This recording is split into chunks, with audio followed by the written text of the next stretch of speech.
ప్రభునందు ప్రియులారా, సాయంకాల వేళ ప్రభు నామాన్ని బట్టి దేవుని స్తుతిస్తూ ప్రభు మనకిచ్చిన మరి యొక్క సమయాన్ని బట్టి శిలువత్రాన ఆరాధనలో 3వ దినాన్ని బట్టి ప్రభువును స్తుతిస్తూ ఉన్నా. ఈ సాయంకాలపు వేళ పరిశుద్ధ గ్రంథములోని యోహాను సువార్త 10వ అధ్యాయము 11వ వచనం. యోహాను సువార్త 10వ అధ్యాయము 11వ వచనం. నేను గొర్రెలకు మంచి కాపరిని, మంచి కాపరి గొర్రెల కొరకు తన ప్రాణము పెట్టెను. క్రీస్తునందు దేవుని వార్లారా, రాత్రి వేళ యోహాను సువార్త 10వ అధ్యాయం అనగానే కాపరి గొర్రెలను గురించి జ్ఞాపకం చేస్తూ ఉంది. ఈ రాత్రి వేళ మన అంశం ఏంటంటే ప్రాణము పెట్టేటువంటి కాపరి. ప్రాణము పెట్టేటువంటి కాపరి. కాపరి అనగానే మనకు గుర్తుకు రావాల్సిన మాట లేదా అర్థం ఏంటంటే కాపాడువాడు అన్నారు. కాపాడువాడు లేదా ఆయువాడు. ఆయువానికి కాపాడువానికి చాలా తేడా. అందుకే పదాన్ని బట్టి పదజాలాన్ని బట్టి దేవుని మాటను మనము అర్థం చేసుకోవాలి. అందుకే ఇక్కడ అన్నాడు, నేను గొర్రెలకు మంచి కాపరిని, మంచి కాపరి గొర్రెల కొరకు తన ప్రాణము పెట్టింది. నేటి ఆధునిక దినాలలో లేదా బైబిల్ గ్రంథాన్ని మనము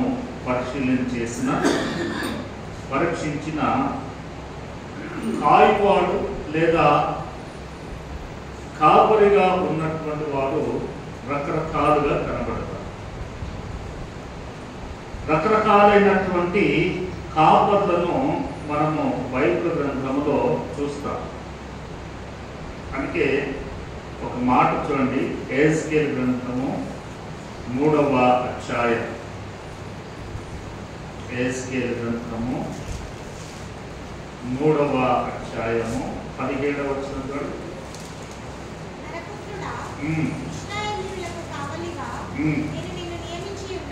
చూడండి, ఎహెజ్కేలు గ్రంథము 3:17. నరపుత్రుడా, ఇశ్రాయేలీలకు కావలిగా నేను నిన్ను నియమించి ఉన్నాను. ఎహెజ్కేలు ప్రవక్తతో దేవుడు జ్ఞాపకం చేస్తున్నటువంటి మాట, నరపుత్రుడా, నేను నిన్ను ఇశ్రాయేలీలకు కావలి. You are the protector. నీవు ఇశ్రాయేలీలను కాపాడుటకు లేదా కావలి కాయుటకు నీవు నిలబడ్డావు. నీవు ఎన్నిక చేయబడ్డావు. అందుకే కావలి వాడు కానివ్వండి, కాపరి అనబడినటువంటి వాడు కానివ్వండి, ఈ ఇద్దరి లేదా ఈ కావలి కాసేవాడు కానీ కాపరి తత్వం చేసేటువంటి వాడు కానీ ఈ బాధ్యత చాలా కష్టతరమైనటువంటి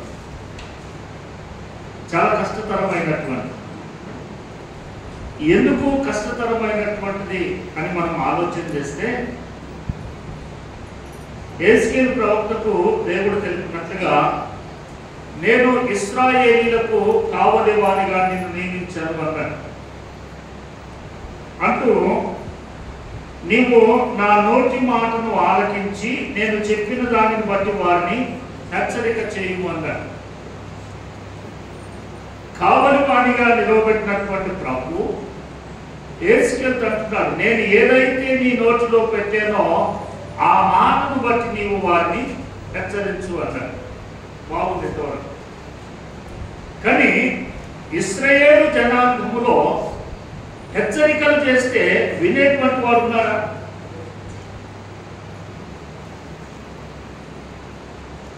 చూడు, ఇశ్రాయేలీలలో ఒక ప్రవక్త హెచ్చరికలు చేస్తే వినేవారు ఉన్నారా? లేదు.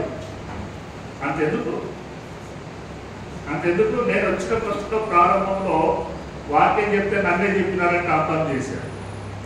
నా గురించి చెప్పిన డ్రైవర్ మీరెవరో నాకు తెలియదు, నేను మీ మధ్య కొత్తగా వచ్చిన, నువ్వేంటో తెలియదు నేను ఎందుకు చెప్తాను?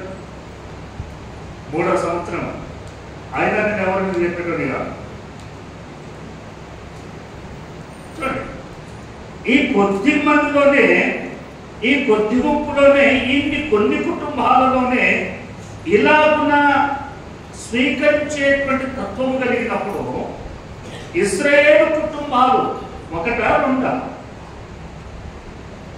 12 గోత్రాలు, సరే 12 10 గోత్రాలు ఇశ్రాయేలు. యూదులు 2 కుటుంబాలు, 2 గోత్రాలు ప్రక్కన పడితే 10 కుటుంబాలు. 10 గోత్రాలలో ఎన్ని కుటుంబాలు ఉన్నాయి?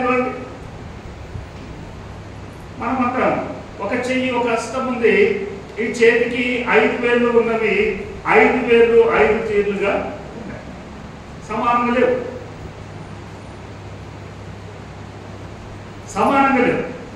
చూడండి, మనము ఈ 5 వేలు సమానంగా లేకపోయినా ఈ 5 వేలను మనం ఎలాగున విడదీసామో చూడండి. ఈ 5 వేలను ఒక తీరుగా మనం చూడలేదు. ఈ ఏమన్నాం మనము? మీకే విడిచిపెడుతుంది. రెండవది, ఈ వేలు ఏమన్నాము? చూపుడు వేలు అన్నాము.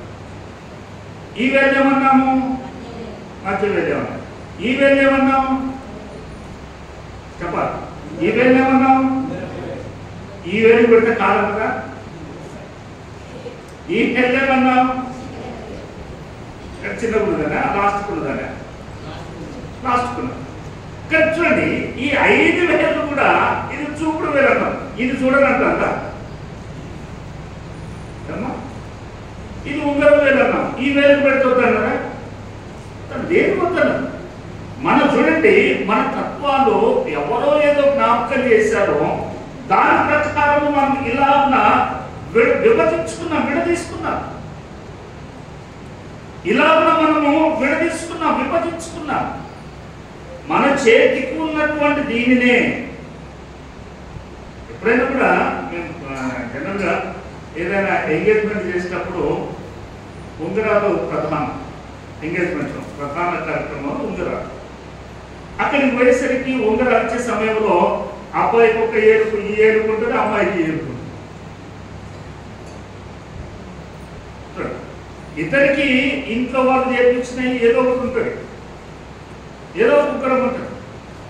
ఒకవేళ దీనిని ఉండి మేము ఇంకొక ఏడు కన్నాం అనుకోండి, పక్కన ఉంటారు మాకు అటు ఇటు దూతలు.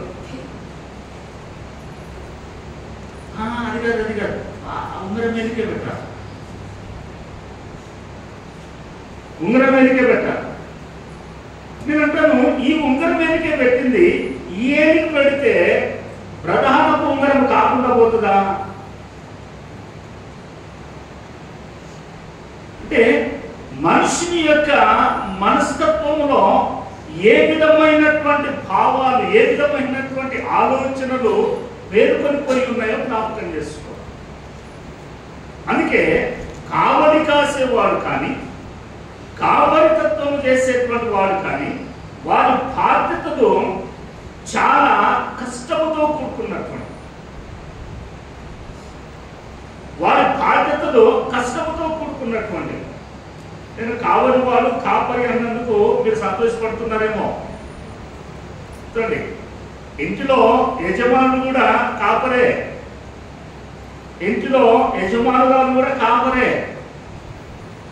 చూడండి, ఎవరైనా ఇంట్లో తన పిల్లలని తన స్వాధీనము చేసుకోలేకపోతే ఆ కుటుంబం శ్రమల పాలవుతుంది. ఆ కుటుంబంలోని పిల్లలను, ఆ కుటుంబంలో వారందరినీ కూడా తన స్వాధీనం చేసుకోకపోతే ఇబ్బందుల పాలవుతుంది. అందుకే ఎక్కడైనా సరే సంఘము కానీ, సమాజము కానీ, కుటుంబము కానీ, అది ఎక్కడైనా సరే బాధ్యత అనేటువంటి దానికి భారముగా ఉంటుంది. అది ప్రభు ఇక్కడ జ్ఞాపకం చేశాడు. ఇక్కడ అన్నాడు, నరపుత్రుడా, ఇశ్రాయేలీయులకు నేను నిన్ను కావలివానిగా నేను నిన్ను నియమించి ఉన్నాను. కాబట్టి నీవు నా నోటి మాటను ఆలకించి నేను చెప్పిన దానిని బట్టి వారిని హెచ్చరిక చేయుము. తర్వాత 18 చూడండి, అవశ్యముగా ఉన్న బలముగా నీవు మరణము అవుదువని నేను దుర్మార్గుని గూర్చి ఆజ్ఞ ఇయ్యగా నీవు అతనిని హెచ్చరిక చేయకయు అతడు జీవించున్నట్లు తన దుర్మార్గతను విడిచిపెట్టవలనని వానిని హెచ్చరిక చేయకయు ఉండిన ఎడల ఆ దుర్మార్గుడు తాను చేసిన దోషమును బట్టి మరణమును గాని చూడండి అతని రక్తమునకు నిన్ను ఉత్తరవాదినిగా ఎంచుదును.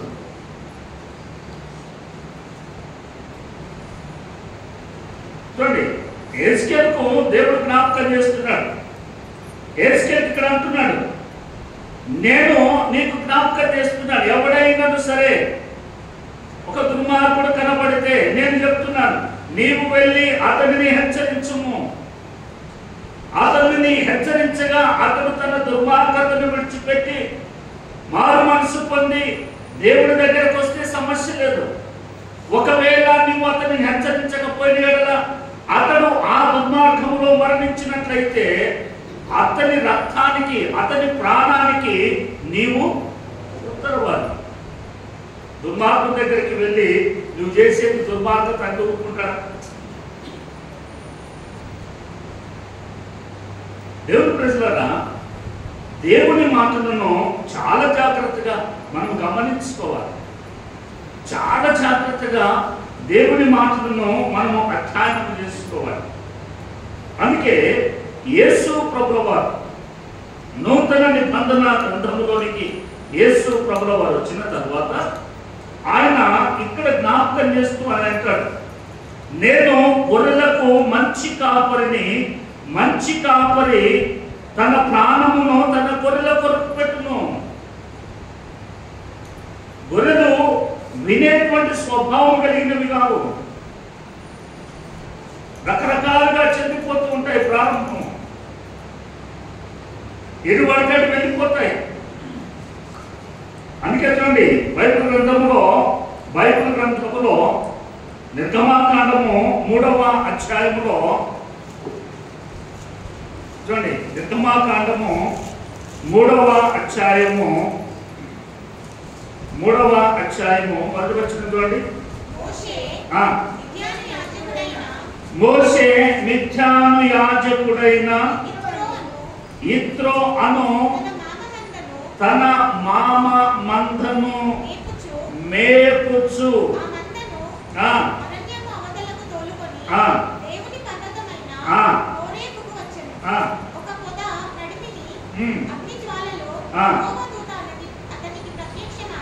చూడండి, ఇక్కడ మనం జ్ఞాపకం చేస్తే మోషేను గురించి రాయబడింది. మోషే అట మిథ్యాను యాజకుడైన యిత్రో అను తన మామ మందను మేపుచుండగా, మామ మందను అల్లుడు మేపడం ఏంటి? ఈ మామకు ఆయన సంతానం చూడండి, ఇక్కడ జ్ఞాపకం చేస్తారు. 2వ అధ్యాయము 16వ వచనం. 2వ అధ్యాయము 16వ వచనం. అదే నిర్గమాకాండం, వేరే ఎక్కడికి పోదు. మిథ్యాను యాజకునికి 7 కుమార్తెలుండి, వారు వచ్చి తమ తండ్రి మందకు ఆ పెట్టకు నీళ్లు చేరి తొట్లను నింపుచుండగా మంద కాపరులు వచ్చి వారిని తోలివేసిరి. చూడండి, మిథ్యాను యాజకునికి ఎంతమంది కుమార్తెలు అంటే 7 కుమార్తెలు. యిత్రోకు మగ సంతానం లేదు, మగ పిల్లలు లేరు. అందుకే ఈ ఇత్రో తనకున్నటువంటి మందను మేపడానికి తన కుమార్తెలను పంపించాడు. తదుపరి ఆ మంద యొక్క బాధ్యత మోషే తీసుకున్నాడు. మోషే తీసుకొని మిద్యాను ప్రాంతం నుండి దాదాపుగా చాలా దూరము అరణ్యములోనికి ఏ జంతువులు కూడా ఈ మంద వైపునకు రాకుండా ఉండేటట్లుగా చాలా దూరము తోలుకొని వెళ్ళాడు. చెప్పాలి అని అంటే హోరేబు ప్రాంతానికి పర్వతం వైపునకు ఆయన తోలుకొని వెళ్ళాడు. ఎందుకు ఆయన అంత దూరము తోలుకొని వెళ్ళాలి అంటే వాటన్నిటిని కూడా కాపాడాలి.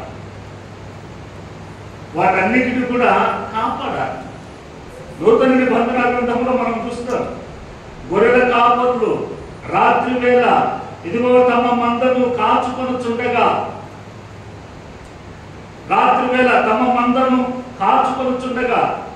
ఎందుకనంటే రాత్రి వేళ మరి ఏదైనా ఒక క్రూర మృగము వచ్చి ఆ మందలో పడి దేనినైనా తీసుకొని వెళ్తుందేమో.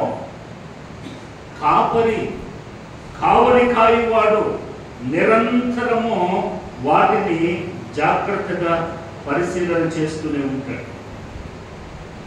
కాపరి నిరంతరము ఆ గొర్రె యొక్క స్థితిగతులన్నీ కూడా గమనిస్తూనే ఉంటాడు.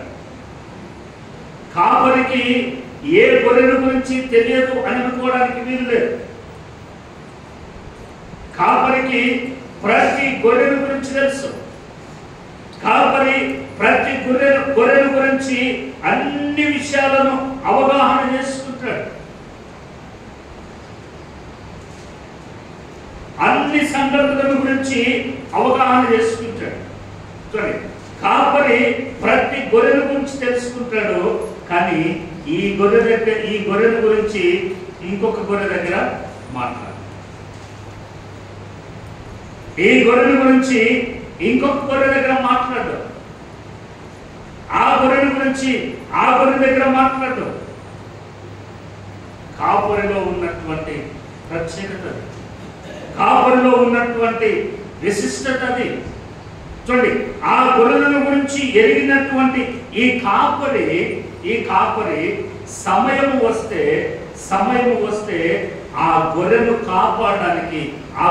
కాపాడడానికి తన ప్రాణాన్ని సైతం ఇవ్వడానికి వెళ్తాడు.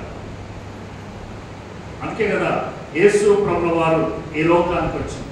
అందుకే కదా యేసు ప్రభుల వారు పరలోకమును విడిచి ఈ లోకానికి వచ్చి పాపభరితమైనటువంటి లోకములో ఉన్నటువంటి తన పిల్లలని పాపము నుండి విడిపించడానికి, అపవాది చేతులలో ఉన్నటువంటి తన ప్రజలందరినీ కూడా విడిపించడానికి ఆయన తన ప్రాణాన్ని అర్పించాడు. అందుకే ఈ రాత్రి వేళ దేవుని మాట జ్ఞాపకం చేసుకుంది. గొర్రెల కొరకు ప్రాణము పెట్టేటువంటి కాపరి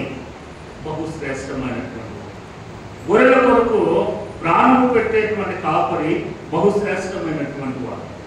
అందుకే రాత్రి వేళ మనమందరం కూడా మనందరి కొరకు ప్రాణము పెట్టినటువంటి ఆ కాపరిని మర్చిపోకూడదు.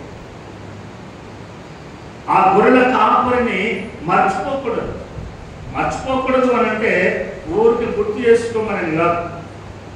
ఆయన చెప్పినట్లుగా మన జీవితాలను సరిచేసుకోవాలి. ఆయన చెప్పినట్లుగా మన జీవితాలను అనుసరించాలి.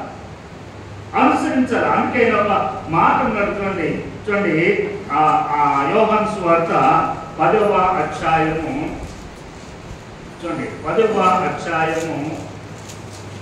యోహాను సువార్త 10వ అధ్యాయము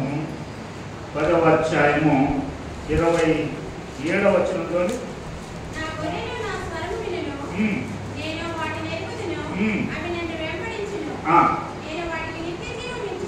చూడండి, ఆయన అంటాడు 27లో, నా గొర్రెలు నా స్వరము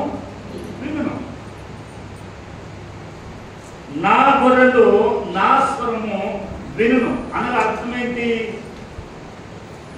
అనగా అర్థమేంటి? నా గొర్రెలు నా స్వరము వినును అని అనగా అర్థమేంటి?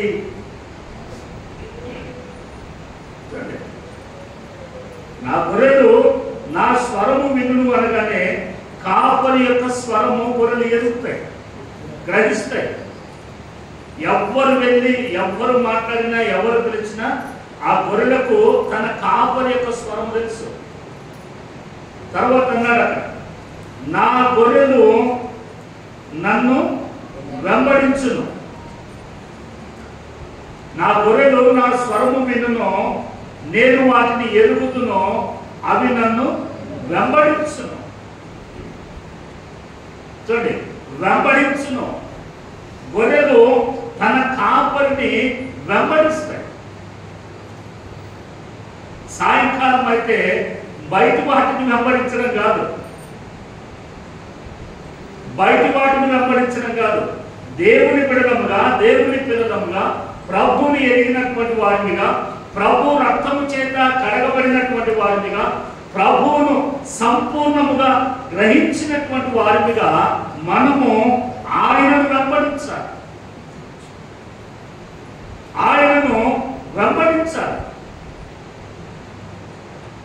అందుకే అన్నాడు, నా గొర్రెలు నన్ను వెంబడించును అనగా ఆయన అడుగు జాడలలో నడవాలి.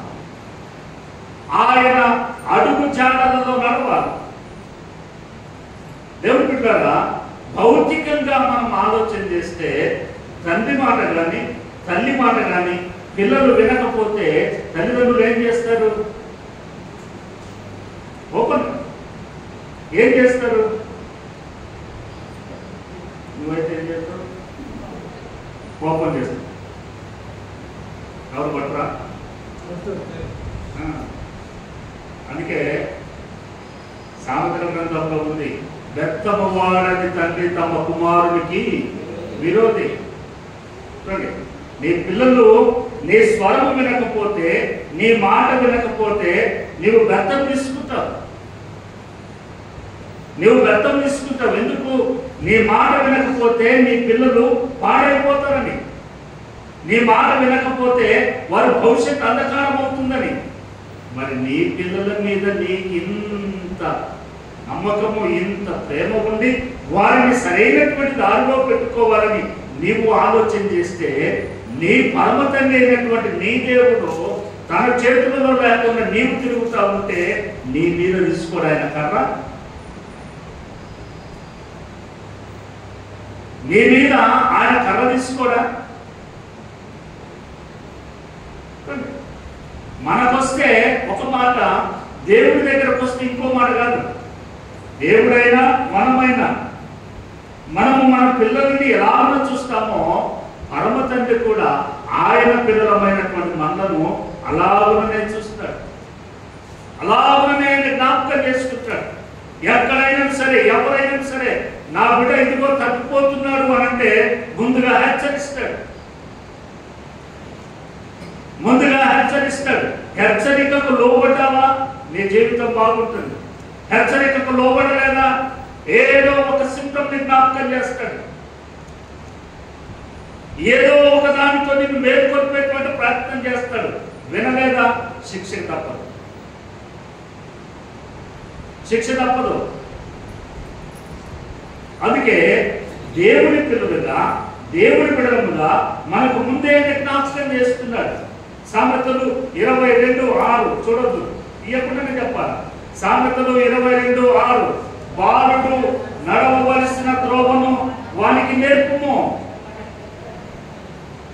నీవు నేర్పుతున్నావు. నీ పరలోకపు తండ్రి, నిన్ను కాచేటువంటి నీ కాపరి, నిన్ను నడిపించేటువంటి నీ కాపరి, నీకు మంచి క్షేమములు, మంచి బుద్ధులను నేర్పుతున్నటువంటి నీ పరలోకపు తండ్రి నీకు కూడా జ్ఞాపకం చేస్తున్నాడు. అందుకే దావీదు 23వ కీర్తనలో ఆయన జ్ఞాపకం చేశాడు, యెహోవా నా కాపరి, నాకు లేమి కలగదు, పచ్చిక గల చోట్ల ఆయన నన్ను బలుండ చేస్తున్నాడు, శాంతికరమైన జలముల యొద్దకు ఆయన నన్ను నడిపిస్తున్నాడు. పరలోకపు తండ్రి పచ్చిక కలిగినటువంటి చోటికి, అనగా ఎక్కడైతే ఆహారం ఉందో అక్కడికి నడిపిస్తూ ఉన్నాడు. ఎక్కడైతే ఆహారం ఉందో అక్కడికి నడిపిస్తున్నాడు. ఎక్కడైతే జలము శాంతికరమైనటువంటి కల్మషము లేనటువంటి జలాలు ఉన్నవో అక్కడికి నడిపించి ఆ నీటిని నీవు సేవించలాగా నిన్ను నడిపిస్తూ ఉన్నాడు. దావీదు ఇంత చక్కగా జ్ఞాపకం చేశాడు.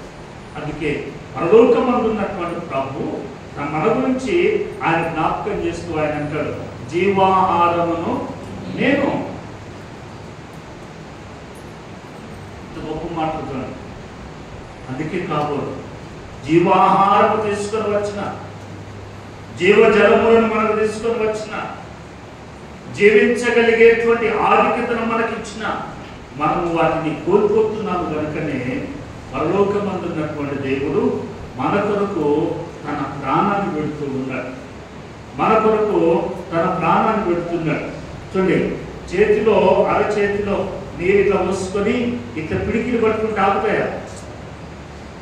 ఆగుతాయా? ఆగు. మనం కూడా అంతే. దేవుడు ఎలాగైనా తన చేతిలో పెట్టుకుంటే జలగ సాగిపోయినట్లుగా సాగిపోయి బయటపడుతూ ఉన్నా. ఎంత కాపాడినా కూడా, ఎంత తన హక్కున చేర్చుకున్నా కూడా ఏదో ఒక రూపంలో విడిచిపెట్టి బాహ్య రూపంలోనికి, బాహ్య ప్రపంచంలోనికి వెళ్ళిపోతున్నాం.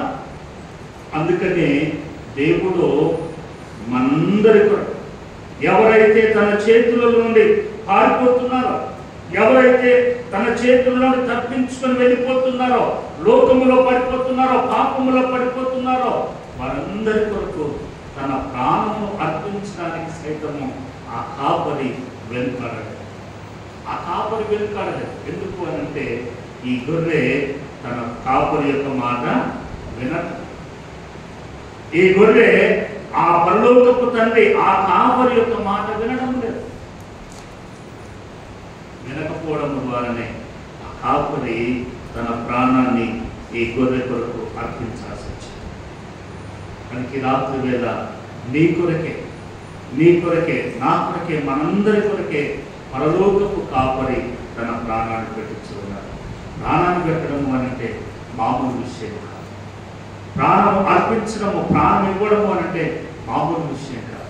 ఏ సహోదరుడు కూడా తన సహోదరుని కొరకు ప్రాణము అర్పించేవారు, ప్రాణం ఇచ్చేవారు ఎవరు లేదు. అని పరలోకపు తండ్రి నిన్ను తన దగ్గరికి చేర్చుకోవడానికి, నిన్ను తన స్వాధీనం చేసుకోవడానికి నీ కొరకు తన ప్రాణాన్ని అర్పిస్తూ ఉన్నాడు. అందుకే ఆ కాపరి యొక్క స్వరాన్ని విను, ఆ కాపరి యొక్క అడుగు జాడలను అనుసరించు. ఆయన సిద్ధపరిచినటువంటి స్థలంలో దేవుడు నిన్ను అలాగున నడిపించును గాక. తరువంచుదాం, ప్రార్థన చేసుకుందాం. ప్రార్థన చేసుకుందాం. మిక్కిలి ప్రేమ కలిగిన దేవుడు, ఈ రాత్రి వేళ, ఈ 3వ దిన ఆయన మనకిచ్చిన ఈ మంచి సమయాన్ని